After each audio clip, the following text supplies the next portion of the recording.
Hey guys, my name is Mikey B. This is my first video on the channel, but there are many more videos to come. I'll be posting basketball videos from trades to NBA news and my take on games and everything basketball. Make sure to like and subscribe if you want more NBA content, and without further ado, let's get into the video. Hey guys, today we're going to be talking about the 5 best sign and trade targets for the Lakers to go after. At number 5, we have Spencer Dinwiddie. Now, Spencer Dinwiddie is a good point guard that can get his own shot, score, and is from LA. And his shot creation would be perfect alongside LeBron James and Anthony Davis. But with positives come negatives. And the reason he is not higher on this list is because he is coming off a season-ending ACL tear. He cannot shoot the 3-ball efficiently. He shot around 28% from 3, and overall is just not very efficient. And also, he cannot play defense very well. But what he can do is replace Dennis Schroeder.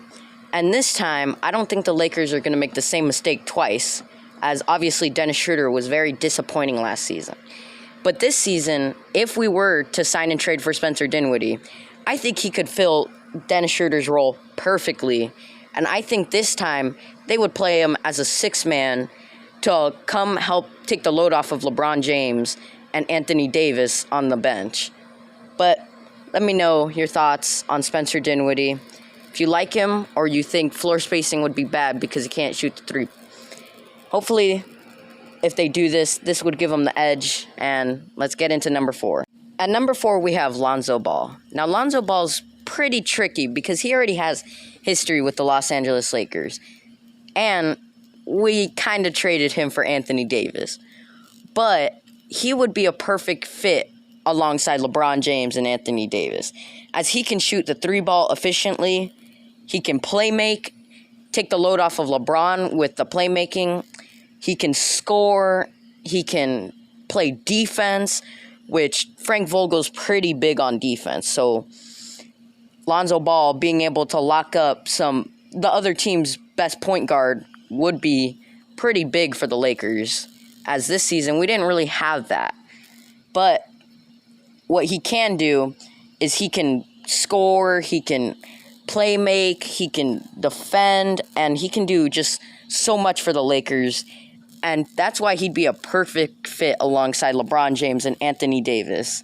And if he is willing to come back, he already knows the playbook, he already played with the Lakers, and he already knows some of the players. Hopefully, he wouldn't have bad blood and he's willing to come back. At number 3, we have Derrick Rose. And I really think he would fit in perfectly with the Lakers because he is a veteran point guard. He'd come for cheap. Sure, we'd have to sign and trade him and probably give them a player like Kyle Kuzma. But he has so much upside. He can shoot. He can space the floor. He can set up the offense. He can run the second unit. He can do whatever you need of him. And he would not be on a big contract, so we can sign him to multiple years, or if we even do a 1-year rental, we can always re-sign him later. And I think he would just be perfect. I think his style of play, I think the fact that he's a veteran point guard with experience, and he can take over a game.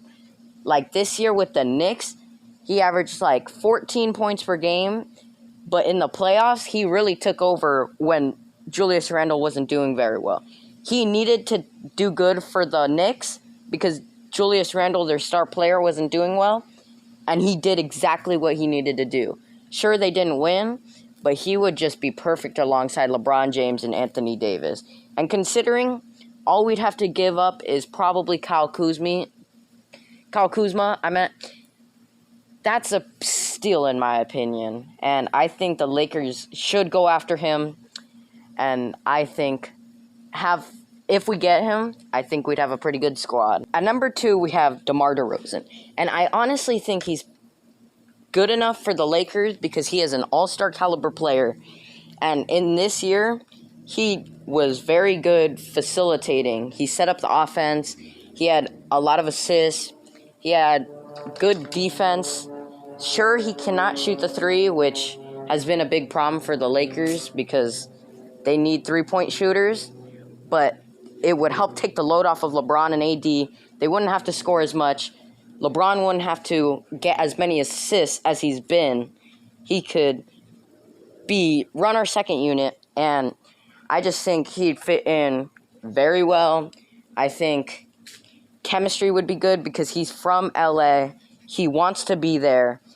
We would have to give up probably Kyle Kuzma and like a KCP, but I still think he fits in perfectly, though he cannot shoot the three, which could be a big problem.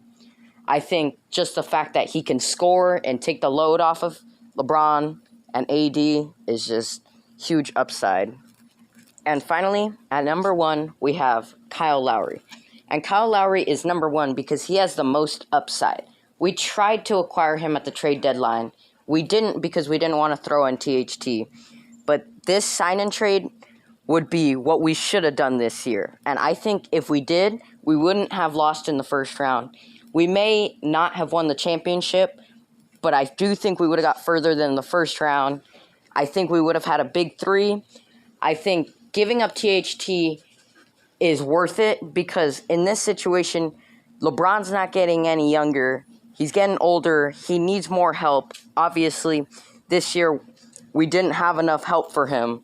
And giving him an all-star player that can shoot, he can get you assists, he plays okay defense, and just with LeBron and AD can set up the offense.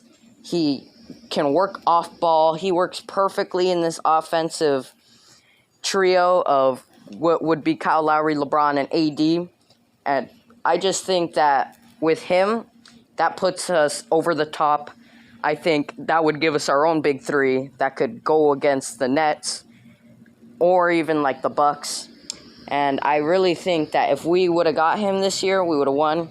And next year, I think if we get him this year, we will win the championship. And I think LeBron may even go back-to-back if we sign and trade for Kyle Lowry. So we really need a sign and trade for Kyle Lowry. If it happens, I'll be happy. And yes, we would be giving up Kuzma and Dennis Schroeder and THT, or maybe KCP. But I think it's worth it. After all, Dennis Schroeder doesn't want... We don't want to re-sign Dennis Schroeder. THT could leave in free agency. So we'd only be giving up KCP. And I honestly think Kyle Lowry is definitely worth it. And though he is aging, he hasn't shown signs of declining. He's not injury prone. And he's just been playing good still. And I think we do this sign and trade if they accept it. So guys, as I was editing this video, I heard that Chris Paul is actually rumored to come to the Lakers after the Bucks have won the finals. And Lakers are interested in him. So as my bonus, I'm going to add Chris Paul as a target we should try to sign and trade for. And the reason Chris Paul is so good is because he is just a floor general. He's a point guard. And though he is aging and is older, he hasn't shown signs of really declining fast anytime soon. And sure, he may get injured, but we have enough for if he does get injured, we can still carry on without him. But when he's healthy, Mans is a problem. And with LeBron and AD, he wouldn't have to do as much as he did on the Suns. And he could set up the offense, take the load off of LeBron and AD. Perfect fit. But anyway, this is just my list. This is who I think we should go after.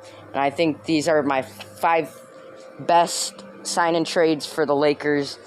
Go ahead and let me know what you think. Anyway, I'll see y'all in the next video. Peace out.